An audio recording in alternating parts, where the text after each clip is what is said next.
When I was in the third grade, my dad took me out of school for the day to go for a ride on his new motorcycle. We were about an hour outside of town, and this guy on the side of the road flagged us down.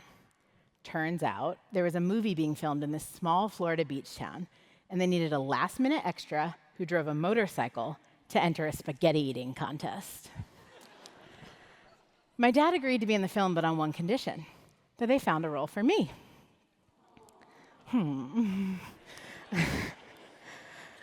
A few hours later, I was standing next to the leading lady watching it all unfold.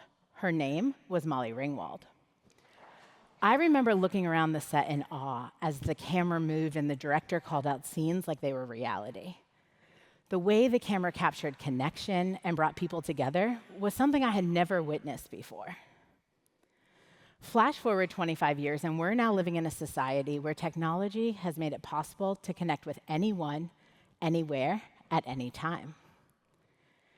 TikToks, Reels, and Snapchats have all redefined the way that we communicate.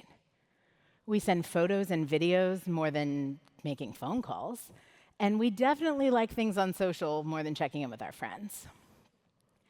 In 2023, the US Surgeon General announced loneliness as a national health epidemic, with 1 in 3 people in America saying that they feel lonely on a weekly basis. This paradox of being the most connected yet most isolated generation in history begs for a solution that transcends AI and modern technology. It requires us to go back to the basics and look at the timeless tradition of storytelling that has been fundamental to our human existence. Filmmaking is arguably the most powerful art form. It can move, inspire, incite, and enrage millions of people all at once. But filmmaking isn't just an art, it's a lifeline. It's the way we connect and find common ground. It's how we heal. This is one of my family's first home videos. It's the day that my grandpa came home from being deployed to see his then girlfriend, now my grandma. It was the first time in my family's history that we were able to watch life as it happened and feel emotion in real time. Stories, and films specifically, have the power to shape our perceptions, influence our behaviors, and act as a mirror reflecting society. But it's not enough to just tell a good story. You have to have a community of people around that story to give it power. And now, more often than not, argue it good or bad, these communities are being led by brands. Whether it be a corporation or a person, the influence that brands have on our lives have far transcended the 15 or 30-second commercial spot. They have become a permanent fixture in our cultural landscape. So how can brands use filmmaking to bridge the gap between isolation and connection and create a space where real change can exist? Well, that's where I come in. A journalist turned filmmaker turned branded content guru, I've spent the last 10 years of my career applying my understanding of marketing strategy to the intuition I've learned as a trained journalist to document the human condition. It's my job to look at the intersection of commerce and consumer responsibility and help brands use marketing dollars to not just sell products, but make the world a better place. As a journalist, I was taught that every person has a story, and it's my job to be curious enough, ask the right questions, connect the dots in a way that challenge people to own what they believe. As a journalist, I valued my objectivity above anything else and would never let advertisement dollars affect my editorial decisions.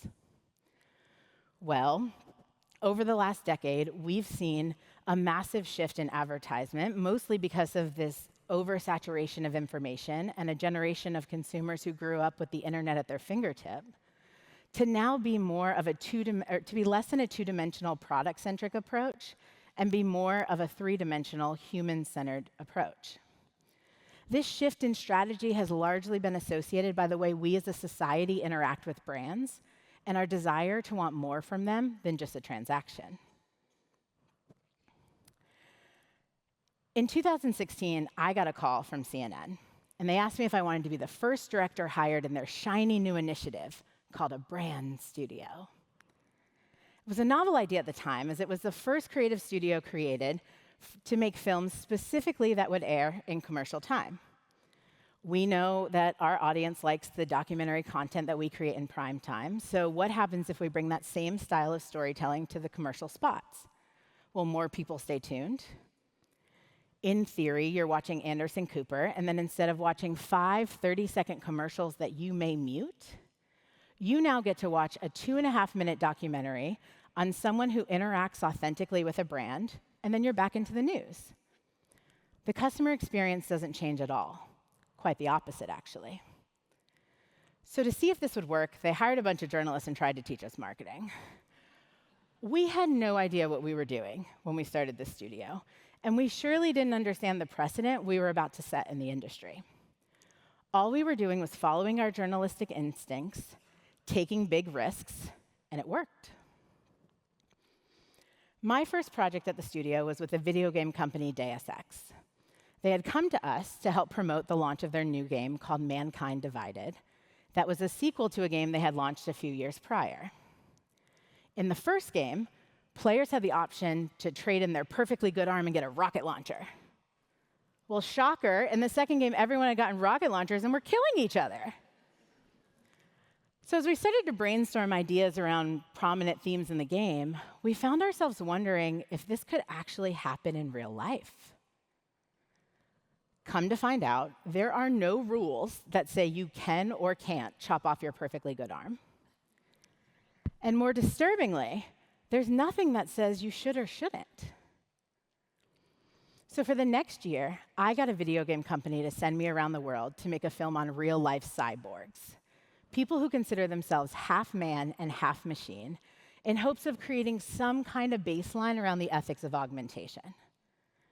From brain implants in Puerto Rico to 3D printed prosthetics in a Syrian refugee camp, to a young man in San Francisco who was about to walk out of his wheelchair for the first time, we were capturing the unregulated impact of augmentation in our world. To take this a step further, we decided to host a one-day event in New York City where we brought together people from all sides of the discussion to debate what is right and what is wrong. Now, this included the video game company. We wanted to see what they had to say. So after debating this at the end of the day, we created the first ever code of ethics on human augmentation that has now gone on to live in Congress. So the fact that a video game company can create a documentary on real-life cyborgs and then actually pen the first ever code of ethics on human augmentation and call it marketing is the power of this new era of brand storytelling. It's not about being a part of a trendy moment. It's about creating lasting stories that have the ability to actually cause change in the world. In order to truly understand this relationship between brand and consumer, we both have to acknowledge the power we have in this conversation. So the consumer has to acknowledge that they have the power to ask why when choosing to associate with a brand. And the brand has to challenge itself to go beyond the standard marketing approach and ask why their consumers are interacting with their brand. A few years ago, I was working in-house at Starbucks, leading a creative team in Shanghai for our roastery opening when I ordered a cup of coffee. When the barista handed it to me, she said, "You know what's special about this cup of coffee?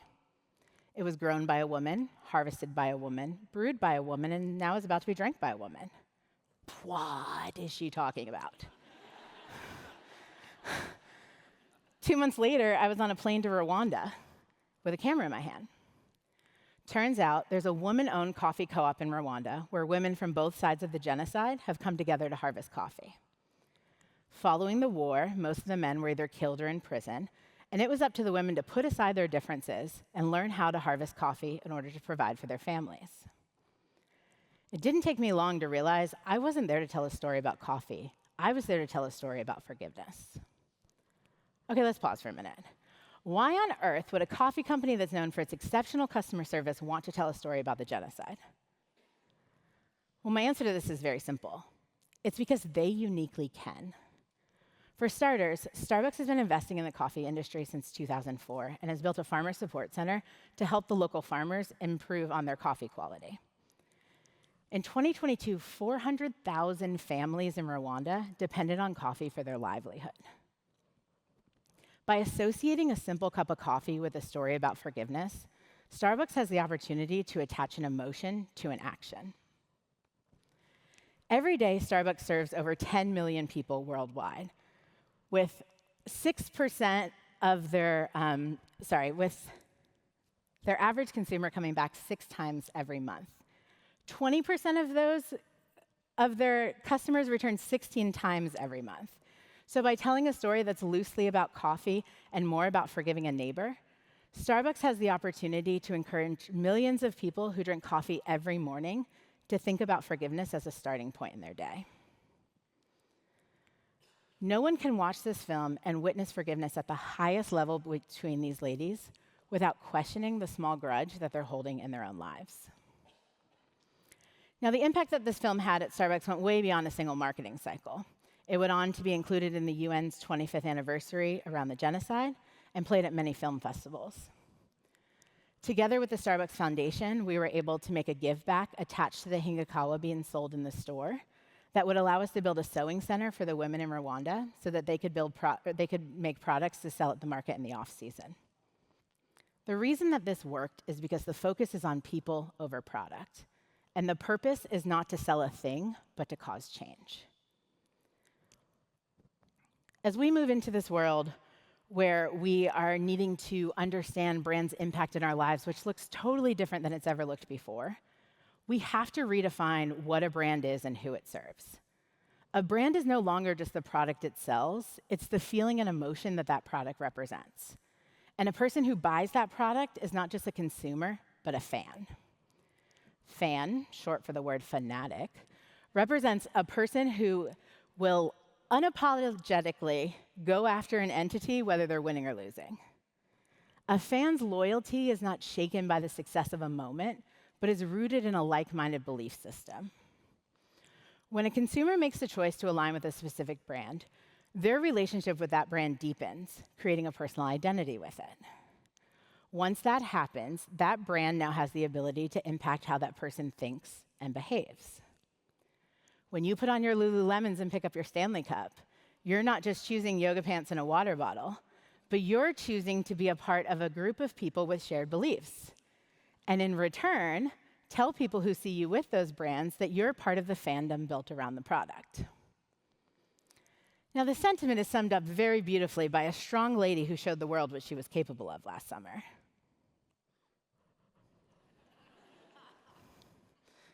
5 years ago, Mattel was slowly crawling back from toy stores closing, and their sales were nosediving. After running through multiple CEOs, they brought in a boss who had a big idea. He wanted to create a film division inside the company. Now, 4 months later, they announced their first movie, the Barbie movie. Do you think the roughly 41 million people who showed up to over 4,000 theaters wearing bright pink on opening weekend even thought twice about the fact that the movie they were about to watch was birthed from the marketing department at Mattel? No. And the answer isn't because it wasn't marketing, but because the film focused on a shared ethos of women empowerment, which justified the brand's involvement, and for the average person, made it disappear, to be seen solely as a movie, not a branded film. Now, the impact that Mattel made on society stretched way beyond their calculated revenue boost of $125 million. It transcended culture. The movie was so popular that searches for the baby named Barbie increased by 603% since the trailer was released. Mattel's not the first large brand to start an in-house content studio. Over the last decade, we've seen this trend of large companies partnering with creatives to focus on issues important to the community of people surrounding the product. Global brands like Patagonia, Marriott, and Red Bull have all done this and created TV and film divisions in hopes of reaching out to their fan base. This trend of large companies looking at authentic human stories to create change is not going away. And that's a good thing. As we give brands the power to transcend what a person likes and start to define who that person is, we must require them to look beyond their data captured machine to machine and start to prioritize human experience and shared experiences. So as we move into a future where brands are obviously going to have more impact on our lives than we'd like to admit, it's important for us to remember one thing, that with great power comes great responsibility. Wait, did I say that? I didn't say that. We can thank Marvel Marketing for that one. Thank you.